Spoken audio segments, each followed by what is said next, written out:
listen to this. This is mind-boggling. This is just too much. This hadith is too much. As in, it's so powerful. If you were to reflect on it, you should, maybe faint. When Allah loves a slave, He calls on Jibreel. Who's Jibreel? You know who Jibreel is? The greatest of the Malaika, as far as Ahl Sunnah wal Jama'ah. The one whom when the Prophet ﷺ saw, he fainted alayhi salatu wasalam, because of his wings had covered the horizon. Jibreel, the angel who's responsible for the most virtuous thing, which is conveying the revelation from Allah to the messengers of Allah. Jibreel, and what do you know about Jibreel? Allah said, whoever is adu, whoever is an enemy to Jibreel, then Allah is the enemy to the disbelievers. Allah defended Jibreel in the Quran. Jibreel, the one who took the Prophet ﷺ in Al-Isra al-Mi'raj, in the ascension to the heavens.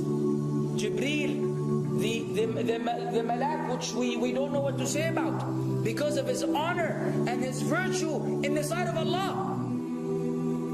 Allah will call on him to share with him the love which He has for you. Allah doesn't need to do this.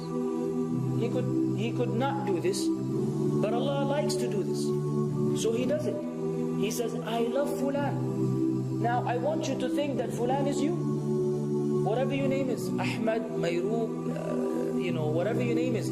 Imagine Allah above the heavens, above the throne, in His greatness and His majesty, which is beyond our human comprehension, calls out to Jibreel to inform him that He loves you. And then only that, فَأَحِبَّهُ, then He commands Jibreel to love you also. So Jibreel now loves you. Allah and Jibreel love you. But it doesn't end there. Jibreel then will call upon the inhabitants of the sama. Who are they? All the malaika. How many? We can't even count. Trillions and trillions of malaika which Allah created beyond our, again, human comprehension. All of them are commanded simultaneously to love you. First Jibreel says, Allah loves Fulan, so now you have to love him. Then all of the angels in the heavens love you. Then Allah will place acceptance for you on earth. So people will love you. Not everyone. You may be saying, why do I have enemies? People who love the Sunnah will love you. The people who love Allah and His Messenger will love you. The people who are upon the correct aqidah and methodology will love you. Other people may hate you because of a problem in them, not because of a problem in you.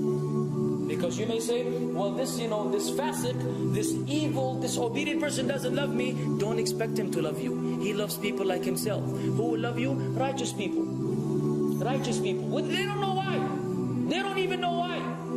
You've never even given them $1 or a riyal or a pound. You've never done anything for them. Maybe you scream at them. Maybe you do other things. It's Allah. Why? Because Allah had loved you first, then Jibreel had loved you first, then the Malaika loved you afterwards, then Allah put acceptance for you on earth, so people have no choice but to love you. We ask Allah to make us among them. Now what better than that? What else do you want? What else do you want? What? If you're a person whom Allah loves, in every movement you go, you do, you pray, you sleep, whatever you do, you are among those whom Allah loves and Jibreel loves and the angel loves. What else do you want, ya akhi? You're guaranteed success in this life and in the life to come. Guaranteed. No way Allah will punish you. No way. No way Allah will punish someone whom He loves. But the hadith doesn't stop. The hadith has a very saddening continuation, which we should seek refuge with Allah from. وَإِذَا أَبْغَضَ عَبْدًا, and if Allah hates a slave, He also calls on Jibreel. And He informs Jibreel that He hates this person. So He will command Jibreel to hate this person. Then Jibreel will tell the angels to hate this person. Then Allah will put hatred for him on earth. La ilaha illallah. Imagine you walking upon the planet, the face of the earth which Allah created, while Allah hates you, and the angels hate you, and Jibreel hates you, and the righteous people hate you. What a sad state for a human being. And ikhwan, we could be one of those as well. If you are are prideful, arrogant, you are qualified for this hatred, because Allah does not love kulla mutakabbirin jabbar. Allah does not love the arrogant, the prideful. If you go against the sunnah, then Allah does not love those who go against the sunnah. If you don't observe taqwa, and you don't observe ihsan, and you don't observe tawbah and tatahur, then again we are disqualified. If you, many things which we can mention, many things which will bring about Allah's hatred and deprive us of Allah's love. It's a very sensitive situation, meaning right now, you have to be one of these two. Either Allah loves you or He doesn't. But there's always good news, even for those people whom we can be amongst. It's not too late because you're alive. It's not too late because it's Ramadan. It's not too late because you're breathing. Even if you led a life of someone who had attained Allah's hatred, if you were to return to Allah, then Allah will love you and be happier. He will be so happy with your tawbah than a man who lost his mount in the desert. Upon it was his food and his drink, and then he waited under a tree for death. And all of a sudden he opened his eyes and he sees his camel or his horse or whatever that was right in front of him. And he gets so happy, he said, Allahumma anta abdi wa ana rabbuka. Oh Allah, you are my slave and I am your Lord. Kufr. He said a statement of kufr, but the Prophet ﷺ said, أَخْطَأَ مِنْ شِدَّةِ الْفَرَحِ. He made a mistake because he's so happy. You know when you're so happy that you may say things against what you want to say? When you're so happy that you just, you say words that mean nothing to anyone? Allah is happier when you return to Him than that person. What else do we want? For how long are we going to stay away from Allah? For how long are we going to lead the life of the heedless?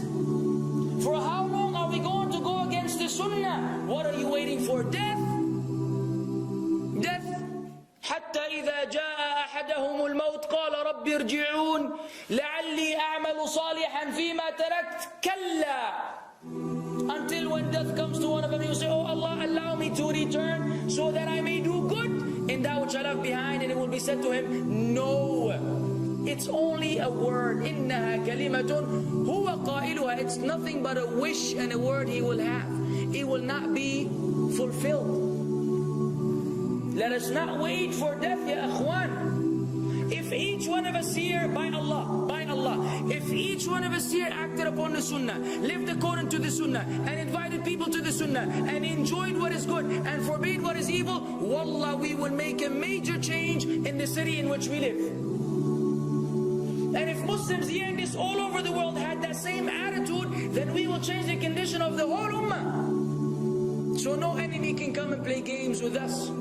We will squash them, all of them, because Allah will defend. In tansurullah yansurkum wa yuthabbit aqdamakum. If you aid Allah's deen, Allah will aid you and will keep your feet firm. But we don't even live according to the sunnah, let alone be given victory over the enemies.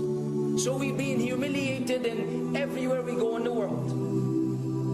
So let us make that change. Now that Ramadan is here, now that you've been given this sudden inclination towards good, if we don't succeed, if we don't take advantage of this month, wallahi, we are losers. If Ramadan ends and you are the same way you were before Ramadan began, then one of us is a loser. If we don't return to Allah after Ramadan, then we are losers as well. So tonight, bi'idhnillah, always on our mind, attaining Allah's love, acquiring Allah's love, fetching for the sunnah and acting upon it whenever we're able to do so.